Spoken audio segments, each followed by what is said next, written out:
everyone. Happy Wine Down Wednesday. I don't know why my camera got really blurry. Okay, I'll start from scratch. Hi, everyone. Happy Wine Down Wednesday. I am Isis with Sistah Scifi. I am running a bit late. We are here with Vincent Tirado to discuss We Came to Welcome You. Your the perfect psychological thriller for spooky season. And Vincent is here. Okay, I accepted the request.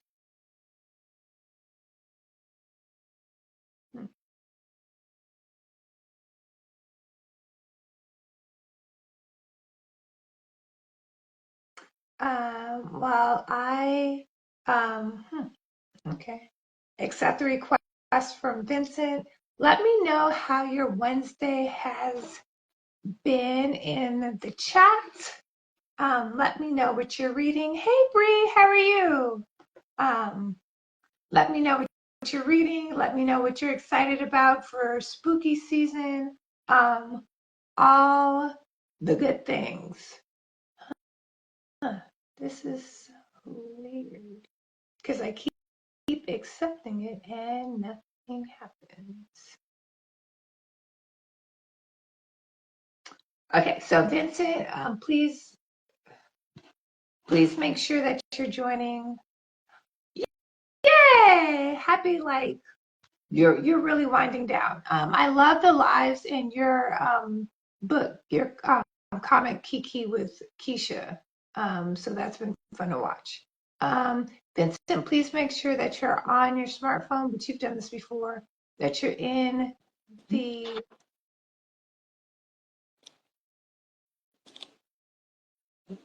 are you there? I Yep. hear noise, but I don't see anything. Hello? Hi. Why don't I see you? I don't know. Because I can see myself. It's showing me. This I don't see happens you, every though. Okay. You know what? I see you on I also have it set up on my laptop so I can Okay. the world can see you. I don't know why I can't see you, but we're gonna do the thing. Okay. Yeah. So how are you? Pretty good, pretty good. Had a rough start to my day this morning because I just woke up late and that kind of affected everything else in the day, but it's still rolling. I've had days like that where I'm just it's 9 o'clock, but I might just call it. Yeah. Yeah. But no, I'm happy that you're here. Um, I'm happy to be here. and I mean, you're a pro at this. This is your third wind down Wednesday. I mean, it feels that It feels might, right. yeah, that sounds about right. I mean, I was also there for when you did for the Changeling with Victor Laval. All Yeah. right. That's what I was yeah, because I was I don't think we did anything for We Don't Swim Here because I was just oh my God, it's coming. But I Yeah. know you were on for Burn Down Rise Up, Hmm. with Teresa, which was so much fun. This one I'm I'm not traveling. Yeah. I'm ready. I set the questions. So I was so excited. I set the questions a week in advance, which almost never happens. Usually They it's were very an good hour before I'm questions. ready. Here you are. So yeah. So yeah, thank you for coming back. Kay Moorcraft says, looking forward to hearing about this book. It's right up my alley. Um, so before the book came out, I asked you to do a video, and you did such Yep. a great job on that video. Thank So you. I'll turn it over. Tell us about We Came to Welcome You. I'm sorry, could you say that again? Yeah, tell us about We Came to Welcome Sure. Okay, so We Came to Welcome You is a horror set in a suburban landscape. It's about an interracial lesbian couple moving into a gated neighborhood. So one half of the couple is Dominican, the other one is Korean, right? They've been married for some time, but now they're oh, we're gonna settle down, we're gonna buy a house, we're gonna move into this gated neighborhood that we have connections to, etc. And the main character, the Dominican character, is not very in love with it. She finds everything a little bit too perfect or a little bit overbearing, and starts to kind of go insane because a lot of weird and creepy things keep cropping up when she's home alone. Like, not when the wife is home, it's just when she's there. So she's starting to kind of like lose it and wonder, is it just me that's having an issue because, I have a lot of external pressure from work, or is it like, is there actually something going on here? And you'll have to read the book to find out what it is. You have to read the book. Hey, Resist Books. So there's one question I added after I sent the. Let's take a step back. Let's do self introductions. So tell us about you, Vincent. Sure. So I'm a horror author first and foremost. I just really love horror in general. I started off writing horror YA, but it wasn't like it's not like where I'm gonna stay at. Like, I kind of want to write all over the place. I want to do horror adult stuff, maybe some thriller, mystery. Like, I kind of want to like dip my toes in a lot of ponds. Um, I also like do a lot of podcasting on the side, mostly fiction podcasts, so audio dramas. Currently working as a showrunner for Bloody Disgusting's podcast Dead Space Deep Cover. If any of you are familiar with the video game franchise, there's a podcast for that, and I'm like one of the showrunners. Yeah, that's pretty much it. I just everything I do is horror related, whether it's like a book or a podcast. It's just like all I'm all in on the genre. Yeah, you're like that with I didn't. There's so many follow-up questions, like because this says like this is your debut adult novel. I'm like, oh, that is a very fascinating transition. So hopefully I have questions about that Yeah, in my list. And then I didn't know about the podcast, so that was fun. I'm glad I asked you to do it because yeah. that was fun to learn. Yeah, I usually Bree, don't talk about the podcast side because it always feels like, oh, this is a hobby. And then I got this show running gig and I'm like, oh, this is a job. Okay, let me like start telling people that. that's so cool. And I mean, like, podcasts are a thing that, so I guess I never think about like, oh, you're a showrunner for the podcast, which is really cool. Yeah. There's so many great descriptions for We Came to Welcome You, Hmm. but Bree dropped in a BIPOC Stepford Wives vibe, and I'm like, oh my God, that is like Yeah. so accurate. Yeah, that's pretty So much accurate. it. Um, okay, so what question do I ask first?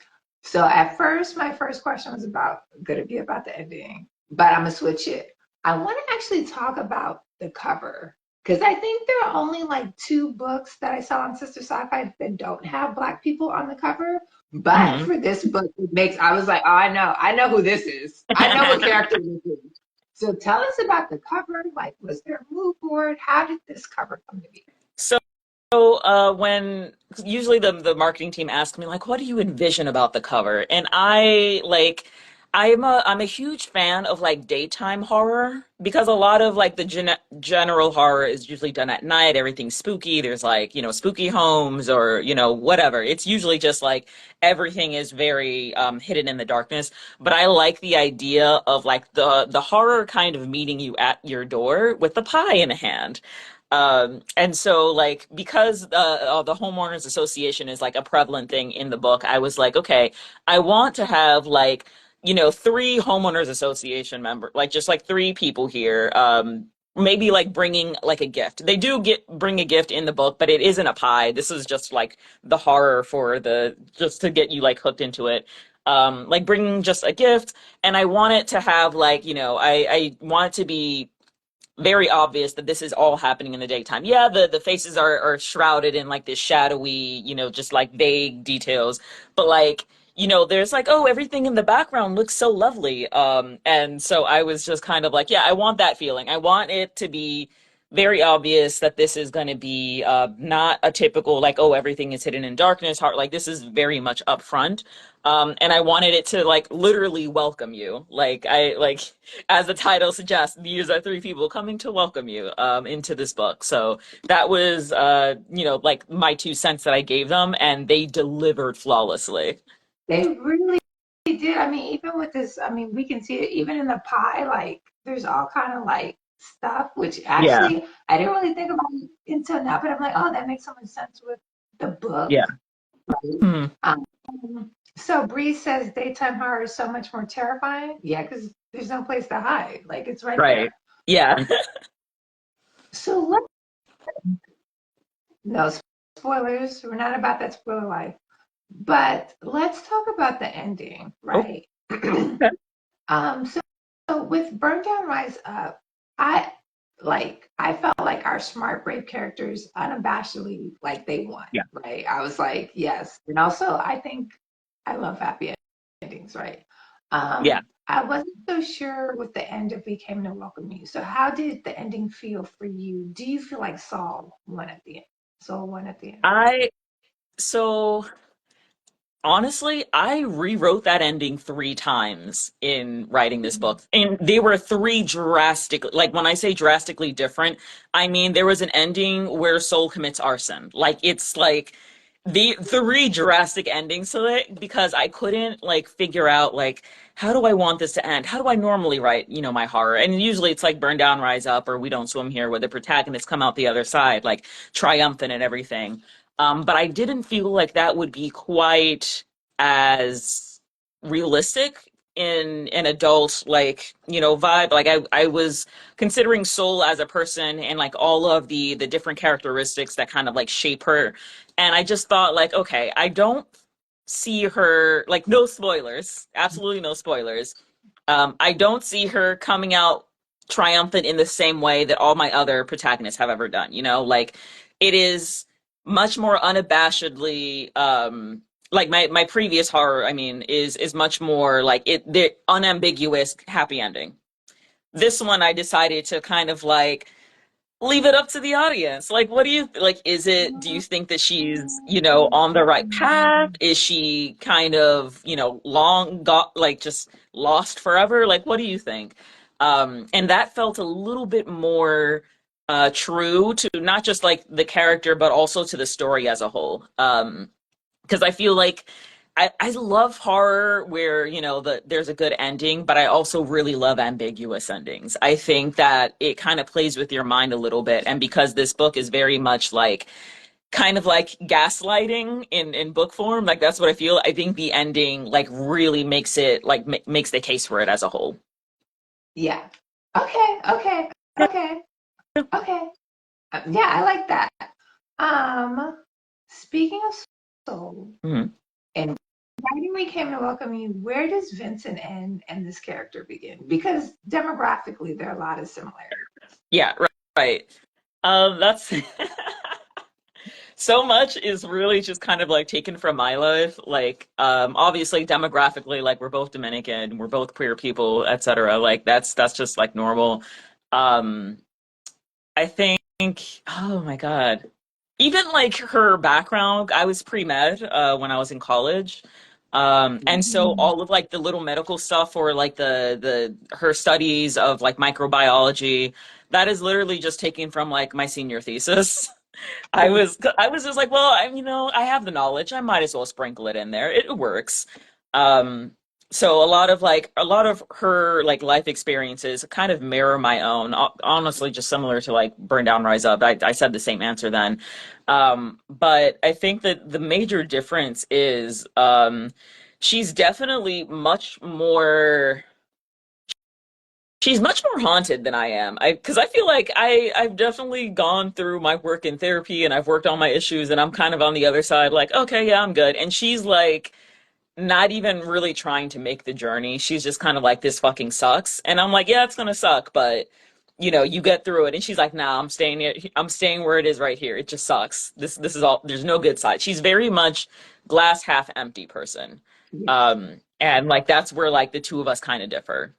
And I mean, like, I didn't necessarily, because I mean, I didn't like the neighborhood either. I wasn't supposed to like the neighborhood. But like, it was the pessimism, but it was the anxiety Yeah. for me. I was like, oh my God, this anxiety is just like, whew. Oh Oh, yeah, no. The anxiety was something that I was like I was writing it in so deeply that at a certain point I had to like pull myself out and be like, okay, is this too much? Because I don't know if I would be capable of reading something like this. if I were like the reader. But like, how do I like a lot of her mental health like comes in layers, and I had to kind of catch myself when I was spending too much time on one layer and not like exploring a different layer. Yeah, because I mean, like, and I think for me, I'm a very anxious person, and I was like, Soul is triggering all my anxiety right Yeah. now. She has But zero coping mechanisms. She has zero, so it's it, not good. yeah, but it feeds into the psychological horror of the book. So it it fostered like an emotional investment for me. So I loved it. That's part of reading Yeah. horror. Yeah. Um, so what's one decision that Soul makes that you would have made differently and we came to welcome you? Oh my God. I think honestly, okay, one decision she makes that I would have done differently. At a certain point, she makes the decision to like track down like a previous the previous homeowner of like where she lives. I wouldn't do all that. I would not care enough to do all that. I'd be like, that's a lot of work, first of all. Although that genuinely that was one of my favorite scenes to write. I'll say that because I thought it's always hard to describe to someone, at least for me, it's hard to describe someone why I feel the way I do versus like, like how like white people function as a person, like as a people. And I think that section when she's like going to the previous homeowner's home and she's like making those comparisons in her head, that's how I feel constantly when I'm like around people that don't exactly look like me, like I'm constantly thinking like about like what how did their world how was their worldview shaped by like who they are, or how did it shape who they are as a person, all their experiences, all their likes, dislikes. I wonder what made them them and what really separates them from being someone like me. um that wasn't the answer to the question. I answered the question anyways, but like that was just one of the my favorite sections to write. Yeah, I mean, I think I would have. I think I would think that I would do it. I would put it on my to-do list. Who knows if it would actually happen? Right, And I yeah. really love I that would have scene because I would have stopped at just looking at the Facebook. Like she like, is studying the Facebook of the woman. And I'm like, I probably would have stopped there. I wouldn't have like hit her up and like been like, yeah, I'm coming over. Like I would not have done that. I would have stopped right where I was. yeah, and that scene was so empowering. Like to see like there's one line where Soul is like, look, I'm holding the anxiety in this conversation. You can't hold it too, right? And I was like, yes, because I Yeah. thought about that in a lot of different. I was like, look, I'm the anxious one in this Yeah. dynamic. So you need to ratchet your it Yeah. down. To do that. Yeah. And then there was like, you have this woman who is like white and female and femme presenting and like a mother. So in a hmm lot of these, this is not a real term, very stereotypical, and also did hmm not fit in the neighborhood, right? So the level of assimilation in Maneless Grove is ethnicity is a part of it, but it's also like it's so rigid that even like this very like culturally white woman is like, nah, I can't. You know what I mean? Yeah. And Because she very was, telling about yeah, like it's something that I've been reading up on a lot. God, there was a book I'm flaking on like the title of it, but the concept of whiteness, like having been carefully crafted throughout history, is so stringent, like so strict that like there are some white people who maybe they have maybe they don't even really have like their own cultural background, like maybe they don't know they're Irish or Polish or whatever, they don't know any of that stuff, but they are of a different marginalization, they're disabled, they're whatever, and they still find like this very strict whiteness like too difficult to like to really fully access. And so for that character, she was just kind of like, I could not live there because they would not allow me to decorate the house that I would want to, decorate it the way I want to. I feel that it doesn't like accurately represent like a disabled white person. I'm not saying that, but in some ways it says something about performing whiteness or performing like what you're like meant to be performing, and if you can't do that like totally like to the absolute fullest, then you're just not welcome, you know, you're not wanted there. Right. Yeah, they're not coming to Yeah. welcome you. I just want to read some of the comments. So, Glass of Char, oh, Glass of Chardonnay says, yes, honestly, that's me almost every day at work. Yeah. I'm going to pick a little bit from the questions because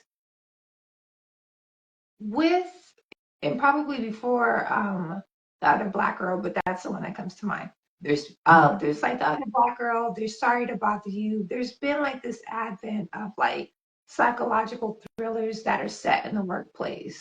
Mm. But books like We Couldn't Welcome You, and I'll also throw in What of Our Kind, and I haven't read it yet, but I think Model Home will fit into this realm. It takes Mm. that like the terror of assimilation and brings it home, like brings it to the home, Right. right? And not the home as aliens. What do you think is feeding that trend? Do you think it's a trend?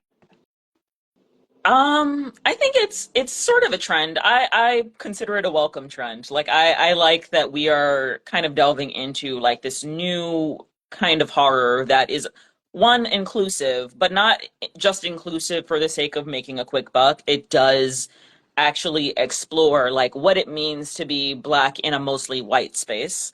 And I think that there are so many different directions that it can be taken in, and right now it feels like we're making up for lost time, you know? Like horror has been a thing ever since Mary Shelley fucked on her mom's grave. Apparently that was a thing. Was that her? I'm pretty sure that was a thing. If That's that news to me, but I'm here for like it. horror what I'm saying is horror has been a thing for for so long, but black horror is something that is started to come up in more recent years. We can probably thank Jordan Peele for that. At least like in the movie front, that right now there's like all these different types of like much more like subgenre of horrors that are like you said, psychological horror, and it may be a trend, but again, like we're making up for lost time. I'm gonna keep turning out black horror until like I die. Like there's no stopping me. So it could be it's probably a trend, but it's something that's going to be here for a very long time. I love it. Okay. So now I'm going back to the question list. Hopefully it wasn't unnerving for you when Yeah. I script. Oh, I guess as a producer, that was you're like, get back to the script. um, so the most unnerving character for me was Corinne, Mm-hmm. um, who reminded me a lot of like their Georgina Marianne character. If y'all watch Get Out, like she was Yeah. the maid who was like, no, no, no. I was like, oh my Yeah. god. Um, yeah, and yeah. So, what was the inspiration for Corinne's character? Yeah. So so honestly, I did not like really model Corinne after anyone, like least of all Georgina. I was or Georgia, you said? I can't remember her name. I didn't like I honestly didn't even realize I had done that until like you brought it up, and I was like, "Oh shit, I did do that. Wow, it wasn't intentional in that way. It was more intentional for so the way that I was like kind of working on like with this book and being like, this is a very white neighborhood. There's going to be like this interracial couple like moving into the this very white neighborhood. What sort of other marginalizations am I thinking of? Okay, they're queer, they're like people of color, etc. I wanted to kind of show that like, okay, we already do have a black character here who isn't, like Georgia slash Georgina, who isn't like, she's not really working for, like, she's just an old lady. She's an old lady who's just kind of like sitting on the porch, like watching the day go by. That's it. Like, that's kind of like all she really does.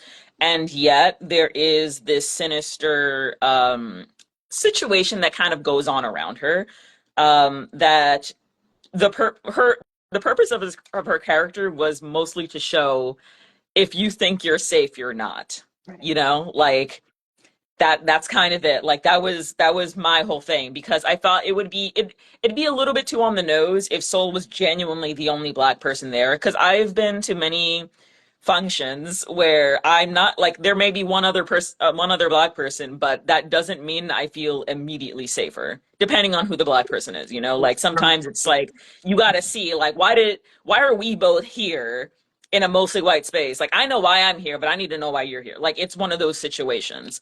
Um and so that was like why I created Corin, and I like, put her up as like, this is an older black woman who's been there for a couple years now, and like this is her situation, and we're gonna see how what happens to her by the end of the story. Yeah, yeah. That because like that first hospital scene, when I read it, I was Yeah. like, say less. I'm out this week, but I mean, you only gonna it's tell me. hard because like if you buy a house when there's a housing crisis, you're not giving that shit up. Like, I mean, you do definitely walk us through Soul and like their partners, which I can't believe I could like their Alice. decision. Out, thank you. I was like, Yeah. Alice, their decision making, which makes perfect sense, which economically makes 100% Yeah. sense, right? But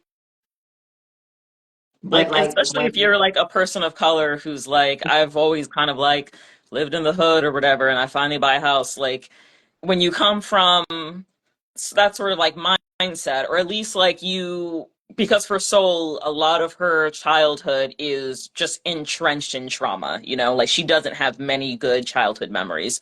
So for her, she's like, I'm trying to do something very different from my life, so this should be very good. And also buying a home is not something that is like houses are not dropping out of the trees, like she's not going to be able to buy a new one anytime soon. I made that very clear for in the very early chapters, that it was not easy for them to even buy this home. right. So like realistically, if I move into a house and it's haunted, I'm gonna find the nearest priest because I'm not about to look for another house.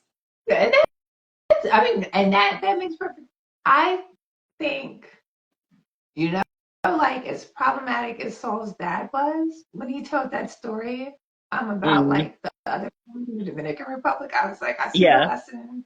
I'm gonna be like those folks. But you're right. I mean, like there is intergenerational wealth. Like it's not easy to like. I just yeah. moved into this house. I'm right. So I understood why Soul and Alice stayed. I just Mm. know my scary, anxious self would be like, look, what's Oh the yeah. return? But that's me. Yeah.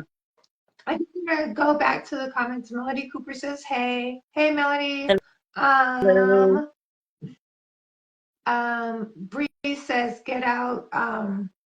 Permission, popularity, honesty is what's generally scary to Black people. I maybe. It really did. Like it was. Because honestly, going in to Get Out, like for the first time, like in theaters and everything, I did not know what the situation was, Like I was just like, I don't know what's gonna happen in this movie. I'm kind of like eager to see. And then by the end of it, I was like, oh shit, like you were not kidding. This was horror. Like this actually scared my black ass. Because the one thing growing up, that always helped me to stave off the nightmares after watching a horror movie is noting that not a single fucking character has the same shade as me. Like I was like, none of these guys are black. Like this is not going to happen to me. Horror only happens to black people. And then I watched Get Out. I was like, oh shit. All right. Well, I will rescind my earlier statement. But that really did like give permission to kind of like delve into like what is actually scary to like actual black people, and how other and kind of seeing how like white people like view it was also like an interesting side effect, I would say. Right, right, right. I don't think that was my relationship to horror. Like horror always. Anyway, I was like, we don't have to. Okay. Um, we talked about. We will. We'll skip the one about social anxiety. We talked about it a lot. So I'll pause here. Would you like to read excerpt? Oh shoot, let me see about an excerpt. Oh well, I actually really like this one.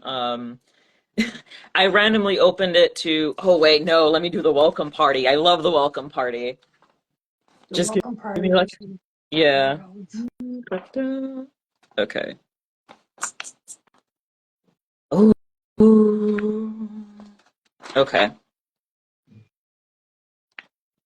You know what? I'm gonna do this one. This one's just as fine. All right. Already feeling lighter after the morning's tense visit, Soul turned to get out of her car and jolted hard enough to hit her head on the roof. A young white girl stood right beside her car door. She wore a coral dress with a ribbon around her waist and an empty glass stare. The girl hardly blinked when Soul cracked the door an inch. Any more, and the door would have smacked into the girl. Can I help you? The girl didn't answer. Where are your parents? Soul asked. The girl finally turned and raised a pointed finger across the street. There was movement in the window, drapes that fell back against the glass to obscure the inside. Do you want to go back or just move? Soul waited for another answer, but when it didn't come, she closed the door again, trapping herself inside. It's just a girl, Soul told herself. A little one, probably no more than 10. Her brown hair was brushed to perfection, and her cheeks were round, like a perfect doll. Unfortunately, Soul did not have much experience with doll-like girls, or kids in general. Growing up, Soul learned to make herself scarce, not because her parents did not want her around, but because she did not want to be around her parents. And that aversion to her parents spread to most adults. It was almost ironic that that aversion was coming back around to small children. Soul placed her hands on the steering wheel and considered going for a drive around the block until the girl went away. She laughed at the idea. Running from a child? Seriously? Soul might not have been a people person, but to be afraid of an 8-year-old was grounds for a hot topic in therapy. Soul let go of the steering wheel. She had an air conditioner in the trunk and she was going to deliver it to her wife, creepy child blocking her escape or not. Maybe she should try a different approach, like introducing herself. Soul rolled down the window. Hi, I'm. She was cut off by a thick smell of rotting meat. It hit her square in the face like a wave of maggots and decaying flesh. She could taste it in the back of her throat. The revulsion wrung her guts tight, and she rolled the window back up to gag in silence. All the while, the girl stood there quietly. The hand of her shadow twitched, out of sync with her actual body. I'm gonna leave it right there. I think that's a perfect cliffhanger. Y'all can figure out what happens by buying the book. Um, if you're interested in learning more about, thank you, perfect segue. We came to welcome you. The link is in the chat. It's available. We have signed copies signed via bookplate on sisterscifi.com.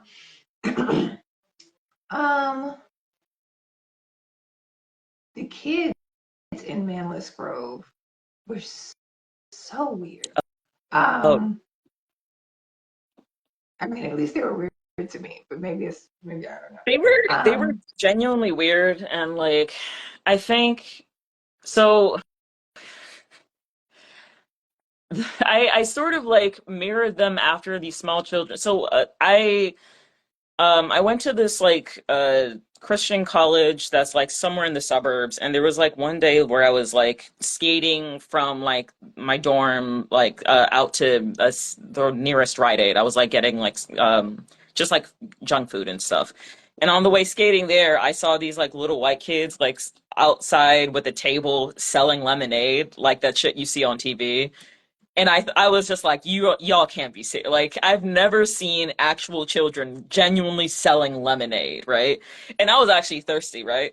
So I go up to the table and I'm just like, hey, could I get like a cup of lemonade? I pay them money. This kid is like visibly shaking as he's pouring it for me, and I could feel like he was probably nervous, I guess. I don't know, maybe it's because I was a black person on a skateboard and he's never seen that before, but he was like shaking when he poured it and gave it to me, and I was like thanks, and I skated away. And the entire time I was just like, was that really that scary? Because I was more terrified of like if his parents were like watching through the windows, like I could, my eyesight was like less on him and more like who is watching me right now through those windows, and why is it that the windows are closed so that I can't see them but they're definitely seeing me. So that was like where that scene came from. Oh, these creepy little kid selling lemonade. Oh, that makes sense. Yeah. Okay. So then I read this question is also not on the list, but how is the transition going from YA to an adult book? Every time I say adult, it makes me think explicit, but that's not what I mean, obviously. But Yeah, no, like I feel the same way. It's honestly not much different. Actually, okay, that's a lie. I would say not much different in terms of like F-bombs, because I think I threw a lot of my F-bombs in Burn Down, Rise Up, just because that's how we talked in the Bronx. I don't know. That was just a thing, so I wrote it a lot. We Don't Swim Here was much less cursing, like just overall. And this one didn't have a lot of cursing. But what I was dealing with was more adult in the sense of a lot of like the interiority for soul, like her being like having extreme drinking habits. If she feels slightly anxious, she's drinking half a bottle of wine. Like that's her vibe. So it was definitely more like leaning into like the bad decision making of an adult, without worrying if like the readership is going to be like, oh, I should do that too. I was just like, no, don't do that here. Don't copy this here. And also like I guess sex is usually like the one defining difference, although there wasn't much of it at all in this book because I don't know, the situation didn't call for it. And also I'm not really used to writing sex. I think that a lot of like people that can actually write sex really well, like I envy them so fucking much because I don't know if I'll ever get to that point, but they're really good at it. Um, and so like shifting from YA to adult was funny because my agent was also like, "Hey, you know you can add sex here, right?" And I was like, "Oh, but do I have to? Like I don't really want that." Like I when I write my books, I kind of write it as like sort of like I'm viewing a movie, you know? And there's very little sex in a horror movie. So I was just like I don't really want to do all that. So that's like the differences. The differences is more like if I'm writing in a like, you know, an adult person doing bad things, I don't have to worry that the people reading it are going to be influenced by that negatively. right, right. No, that makes sense. Um, yeah. I was like, I want to dive into souls like drinking, like relationships with drinking, but we're not. Not right now. You did a lot of research developing Alice's character, who, as you mentioned earlier, is Korean American. Mhm. What was the framework for the decision for Soul to be married to Alice? So, yeah, I'll stop there. So the decision was more to view how assimilation works differently between Asians and Black people, right? Because no spoilers, but how do I say this? Like for someone like Alice, who sort of like Alice, she was born and raised in Korea, and then she like moved to Canada, and then she moved to America. So she's been in like a lot of different cultural places, and for her, the ability to fit in, so to speak, is easier for her, right? Like she finds it easier for various reasons. Maybe it's because you know she's like practiced it so often so that she can like just fit in with her classmates, or it's because like I feel like the one key quality in like fitting in is to like kind of be unassuming a little bit. And Alice is a Korean, you know, a Korean person, so a lot of people if they see an Asian person next to a Black person, they're generally like they're kinder to the Asian person. And so for and also I was just kind of like really annoyed with seeing a lot of like mixed couples be a Black person and a white person or an Asian person and a white person. I was just let's move the white person out of this, or like we have enough white people in this novel. Let's just move that right out of here. So I was exploring that, like what is assimilation like for a Black person and a Korean person? How is it similar? And usually the similarities lies in specific cultural markers like food. So a lot of the things that happen in the novel are like food related. Then there's language. Then there's like, you know, et cetera, et cetera. Like it go and but then the further you break it down, a black person cannot fully assimilate into white supremacy. So how does that look for an Asian person? Like, can they do it? Are there more allowances for them? And like, it's just a more of a conversation surrounding that. Yeah, and I think there's so much, and I think you do that really well in the book without like being heavy-handed about it and being very nuanced about it. So that was very fascinating to read. And Mm-hmm. also like how Soul and Alice connect on being minorities, right? But also like innately, but also how they have to work to understand each other's culture and how sometimes Yeah. it's very different. Yeah. Like how it's received differently. Yeah. I Okay. had to hire a sensitivity reader for Alice. Yeah, so that was like a big thing. I was just like, if I'm gonna do this, I gotta do it right. So let me get a sensitivity reader for this. Which who you acknowledge, who you mentioned in the acknowledgments. I was about to Yeah. say who you acknowledge in the acknowledgments, but yes.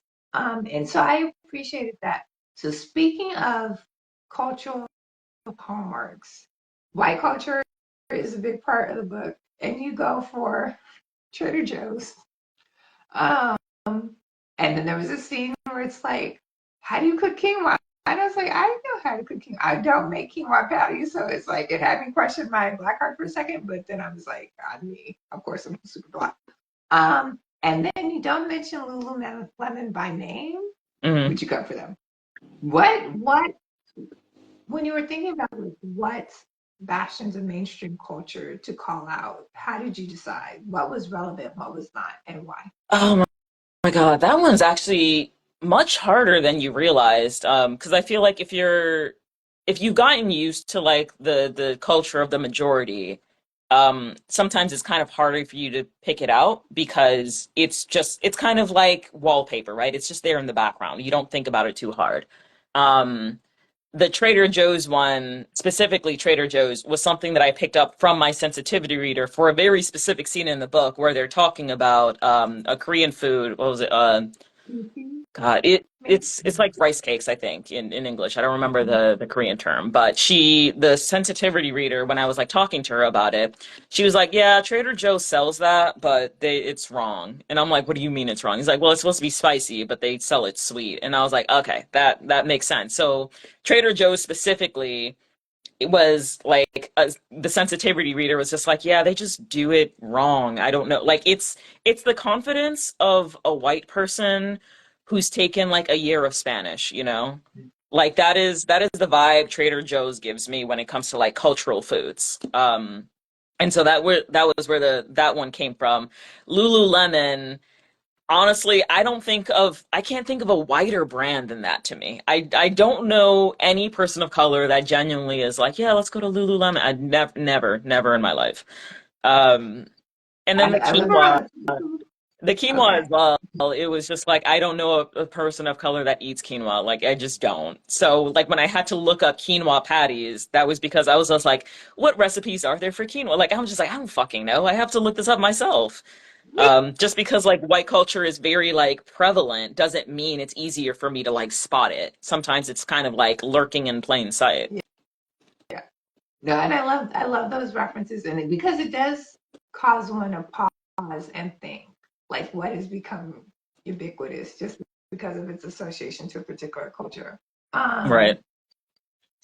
Okay, so going back, I kept I when I was reading the book, I appreciated like the support that Saul and Alice had for each other, but I Hmm. wondered like, is their relationship healthy? And maybe that's my own stuff. Do you consider the relationship between Alice and Saul healthy? Um, God, I think the time of the time that they have spent together in book. When I say in book, I mean like as you're reading it. Definitely that part of their lives not very healthy. I think that this is it's not healthy, but it's also not far gone. You know, it's not to the point where you're just like, girl, get a divorce, like move on to the next one. It's not that bad, but it is like very rocky stages of like we're trying to make things work, we're trying to figure things out because we're married and like we made a commitment. Um, but I wouldn't say it's like 100% healthy. I think this is like a healthy relationship that is starting to sour, and they're trying to fix what's not working anymore. Right, right, right, right, right, right. Because there's Um, so many times when I read a books and a character introduces their husband. The husband says one thing, and I'm like, we got to kill the man. I'm sorry, we have to kill the man. Like immediately, I'm like, this guy got to die. I was never on. No, Alice is a very sweet, loving character. Soul is a very sweet, loving character. I think, I mean, y'all will read the book. A lot of their connection was formed in like the fact that in so many ways they're both othered, like in Yeah, society, in family, like. And so I think that's where I'm like, yeah, yeah, we love each other. But anyway, yeah. but okay. So I'm gonna ask this question and then we'll move into the this or that, if that's okay. Okay. Um, what question do you wish I would have asked, but I haven't? Uh, one question that I wish you would have asked. God, probably. I wish you would have brought up that thing I said in email about how I had to, like, I was working through therapy on writing this book. I wish you would have asked about that because I would have been like, yo, my therapy is the real one. Like, they were there for me since day one. But yeah, it was definitely very emotionally taxing to write this book. And that would be a question that I would have wished for you to ask me. Okay. No, that's great because I think I was like, we had talked about soul's anxiety, and then Yeah. like for some I was like, we talked about it. So then I skipped it. Yeah. So I think the That's question okay. that prompted me back was soul's anxiety, which is the foundation of psychological terror, made me want Mhm. to drink because I don't drink. And get on. How did you get into soul's psyche? And now we can talk Um, about your um, relationship. God, it was hard to get into her psyche. Mostly because like I think that my reaction towards buying a house would have been drastically different. I would have definitely been like drinking the Kool-Aid, like of like, oh yes, my house is gonna be great. It's like I definitely would have not done a lot of what Soul had done. Um, but getting into her psyche was difficult because I was not only addressing like, okay, so she's had this very deep foundation of like anxiety, but she's also like obviously been the victim of hate crimes by her own parents, and so like what does that look like? And for me, that was like something that was hard to write without feeling like, oh, am I just writing something that doesn't really need to be here? Like is this doing too much? Like should I like cut back on it a little bit? um yeah, it was definitely like a lot of like meditative practices that I had to, because it's hard as an author because you're thinking like, oh yeah, everything's gonna slap or whatever, and then it takes an editor to be like, what's the purpose of this section? And you're like, it's funny, and then they're like, no, get it the fuck out of here, like we don't need it, so that was just a lot of, because Soul mirrors me so much, I couldn't tell like, okay, how do I cut down to only what's necessary without like leaving the reader in the dark? And like a lot of Soul's psyche was just me trying to figure that out. Got it. I mean, I think Soul's family background and what Soul experienced with like her mom and her dad really helped ground me in like Soul's hypervigilance, which I think maybe is a word that like Soul used to describe the mentality in the book, right? Because I Yeah. said that like I have to do with the homeowner association, which was like 1/100th of this shenanigans, and I was like, I hate all you people. Do not ever correspond with me. Period. Yeah. Right. But like I could understand Soul's hypervigilance, and especially in the context of like what they had to navigate growing Right. up out of like Dominican immigrants. Yeah, Yeah. there should be a support group. It's Because like there's children of because there's immigrants. this constant feeling of like, because your parents have immigrated and they've definitely gone through like some really tough shit, your parents are now working under the assumption that everyone's out to get you. And so you grow up like with that kind of hypervigilance. And so some of it does bleed into your beliefs. Like now you have like chronic anxiety and you're just like, oh my God, like why am I so worried that this person who smiles at me every day actually just really fucking hates me because, you know, my parents fucked me up, etc. It definitely like a lot of that just tends to bleed into your own life. Yeah. Yeah. Awesome. So we came to welcome you. Um, Great read for spooky season. Deals with social issues and commentary and race and class and sexual identity in such smart and thought-provoking ways. So thank you for the book. Now we're going into this or that. Okay, the first one. The suburbs. Oh, that's the typo. The suburbs or the city? Suburbs. Really? So fascinating to me.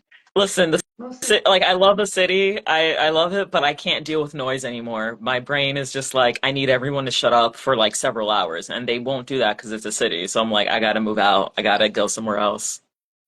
that's fair. Yeah. I mean, like post pandemic, my ability to handle